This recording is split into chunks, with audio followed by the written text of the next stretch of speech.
Salutations everybody, it is Maddie here today and we have our first big E3 leak. Ladies and gentlemen, I was talking yesterday about how in the Bethesda camp we hadn't had many leaks, but when you really look at the scheme of things, E3 has been pretty locked down this year, and I think that's because we're also seeing a lot more companies do announcements before E3 so that folks can make sure they're looking for certain games from certain companies. But anyway, today's title that we're talking about is coming from Software, creators of Dark Souls, Bloodborne, and most recently Sekiro. So a pretty popular developer who has worked on a range of IP, and it seems they're adding a new one to their tool set. So we're going to be going into some details on this game, what it's all about, who's working on it, which is a really interesting tidbit, and also when we can hope to see it. Now I want to credit the original source, which is my boy Spawnwave Media. Not enough sites are giving him credit for sourcing this information originally. Before anyone else, he was breaking this news. So we have to give full credit to him. You've seen him on the channel before. We've collabed. I've joined his podcast. He's joined mine. Awesome guy. So be sure to check out his channel in the link down below because he was the original founder of this information. And now let's get into some of the new info as well. For starters, I want to roll back the clock a little bit to an interview with Miyazaki. Miyazaki made the announcement during an interview with 4Gamer.net, which was translated by Gematsu. While it isn't time to discuss details, they're both From Software-esque games, Miyazaki said. We'll need a little more time, but we'll be able to tell everyone more about them once they take shape. So this was actually in reference to two From Software games that were coming after Sekiro. Once it was getting to that point where we knew Sekiro was coming out, it had gone gold, we wanted to know what's coming afterwards, because that's how the games industry is, right? You gotta know what's coming next before you have the new thing. And so Miyazaki answered that saying they're both From Software-esque games. So what you're gonna note when I start getting into the details of this new title is that it sounds a little bit different from a From Software game, but if it still has that From Software DNA of being very difficult, there's a lot of challenge involved, even the most basic levels are more difficult than most games, then that's going to be a pretty interesting mix with what we have coming up. So let's hop over to Gematsu. Back in March, YouTube channel Spawnwave published a video discussing a rumor regarding the next project from Dark Souls and Bloodborne developer From Software, which stated it is an open world title on which George R.R. Martin, yes, that is actually there, is one of the lead writers with various kingdoms to visit and abilities to obtain from killing leaders of those kingdoms. Here's where it gets really spicy. A person familiar with the ongoings at From Software has told Gematsu that the project, said to be known internally as GR, Gematsu, has been asked to only share this acronym,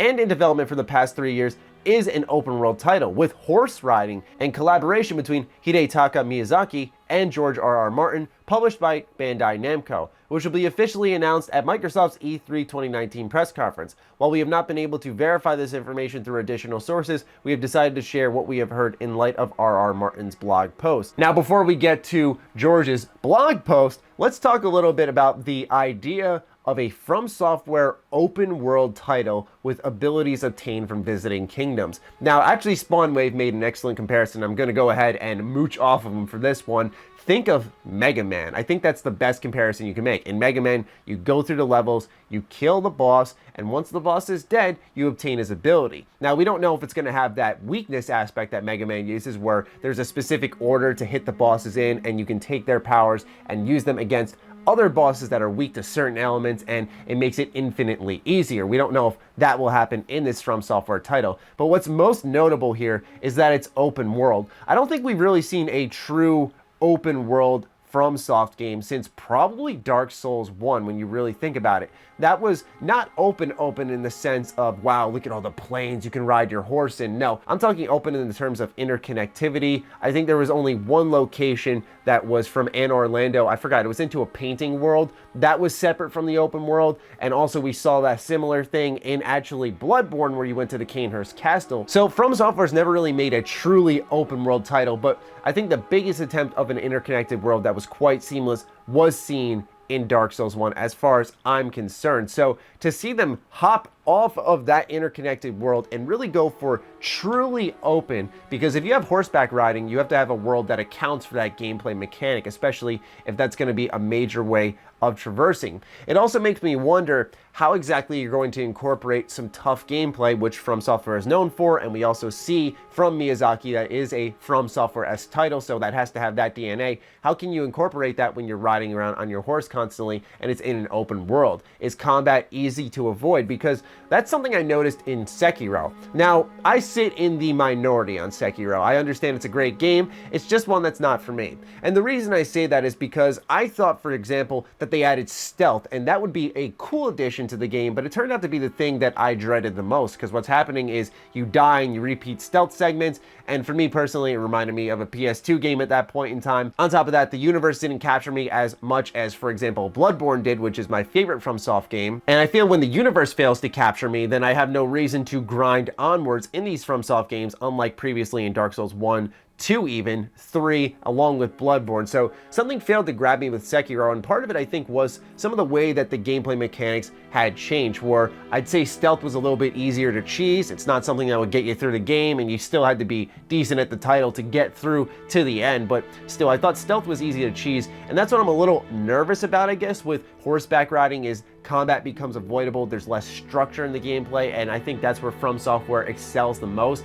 is when they make things nice and tight and they put you in a focused area. It kind of reminds me of Metro Exodus, which I'm still yet to make a think piece on, but trust me, it's eventually coming, and I thought that game was excellent when it went into those more refined areas. They closed things down, they stripped away the open levels, but right when it opened up, it felt like a completely different game, and I thought it wasn't in the best way. So that's the only reason I'm kind of holding my breath a bit when it comes to open world FromSoft games. It's excellent on paper, and I love the idea of visiting kingdoms and obtaining abilities. I think the gameplay structure actually sounds quite unique, but on top of that, I'm a little nervous to see how From Software handles it. I know they're very capable, they make excellent games, and I know I'm in the minority once again on Sekiro, so maybe less people are concerned than I, but I'm more so just expressing, hey, let's not just go wild here, let's think for 1 second. Anyway, we still have George R.R. Martin's blog post to go through. Here's what he had to say. And me, I'm still here and I'm still busy. As a producer, I've got 5 shows in development at HBO. Some have nothing whatsoever to do with the world of Westeros, 2 at Hulu, and 1 on the History Channel. I'm involved with a number of feature projects, some based upon my own stories and books, some on material created by others. There are these short films I am hoping to make, adaptations of classic stories by one of the most brilliant, quirky, and original writers our genre has ever produced. I've consulted on a video game out of Japan, and there's Meow Wolf. All right, so pretty much the blog post is just telling us, yeah, I'm swimming in Scrooge McDuck levels of money, if you didn't know, and by the way, I'm working on a video game, and pretty much that little piece there that he's consulting on a video game out of Japan, and you see the rumors that have been popping up and a lot of sources confirming said rumors, it all corroborates and makes complete sense, where it seems like George R.R. Martin is indeed working on a FromSoft game, which brings me to my next point. One thing we did see in Sekiro that I thought was a positive turn was its focus on the story. I thought that they tried to remove a lot of the vague elements, a lot of the lore told through items, and people having to dig super deep to find it out. I know it's part of the FromSoft DNA, but I also like at times when they try to directly tell us what's happening, and then you can dig to another layer. I think that's a much better approach to the narrative. But we're seeing George R.R. Martin approach this game, and so I thought to myself, they're either doing A, a more story-focused game, or B, they just want someone to help flesh out the lore a lot more. I'd put my money on B, but I'd love for it to be A. I'd love to see From Software create an actual storyline. I know some people out there who focus on Souls lore will tell me I'm crazy, but I'm talking actual narrative, right? Like cutscenes, like we saw in Sekiro. There's actually a story happening in front of us, because From Software creates really excellent universes, ones that are intriguing. In fact, they have such a great ratio, in my opinion. Out of all the games they've created, only one really hasn't synced with me as well. Ironically, it's a Japanese-focused one, and I love Japanese everything, so I don't know how that one turned out. But anyway, despite all of that, I have to say that they create these interesting universes that you want to be a part of and want to learn more about. And if you have a writer like George R.R. Martin heading up the project, helping create the lore, helping write out the story, you can have some deeper characters. You can also have a universe that's easier to buy into. But what I want to avoid here with George R.R. Martin is kind of what I've noticed with, for example, Chris Avellone, a good buddy of mine, which is, I call it the Avellone effect. Pretty much what happens is we see him on a game and everyone assumes it's going to be the best written game of the year, everything's going to be okay, and then all of a sudden there aren't like 5 to 7 other writers on the team as well helping create stories in this game. And while George R.R. Martin clearly has a lot of sway, I'd imagine they brought him in for a reason, we do have to consider the fact that this guy he just mentioned here in this blog post how many different pieces of work he's busy on, where I can't imagine he's heading up the entire thing, writing the whole story for everyone. When he's saying consulting, that to me sounds like there's a team of writers that are making it. He helped put the foundations in place, and now he's checking out the story here and there, making sure everything's good. And I think that's more of along the lines of an editor rather than someone directly writing on the game, but I'm just going heavily based on what he had written in his blog post. It may have been unintentional, but still, I just want to always keep a level head on these types of things because it all sounds great. And especially to me, man, this sounds like the most appealing gameplay structure for a From Software game yet. So having a nice story, nice world built on top of that would just be the icing on the cake. We'll see in due time if it turns out well. It seems like we are in fact getting an E3 reveal, as I mentioned in the original write-up from Gematsu, that it is coming during Microsoft's press conference, just like I believe Sekiro did. So I'd say this game, likely since Sekiro launched this year, is going to be a 2020 spring title, which is awesome. And this game's been in development for 3 years, so it could end up being a fall title, although I doubt it because Bandai Namco is still publishing Code Vein, which is another Souls-esque title, and that game got delayed into God knows when. I think it was later this year, so sometime around September. That game needs time to breathe and try to succeed given all its development time, so I think Bandai's going to try to strategically place this next FromSoft game into 2020 in Q1, I'd imagine. So that's just my guess there based off some of the surrounding evidence. Anyway, ladies and gentlemen, I do hope you enjoyed this video, and I'd love to hear your thoughts on a new FromSoft game that is set in an open world with George R.R. Martin helping out with the story. What do you think about that? Is it a match made in heaven?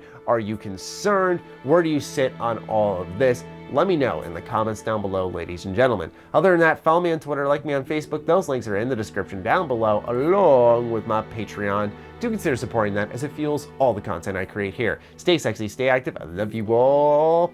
Peace.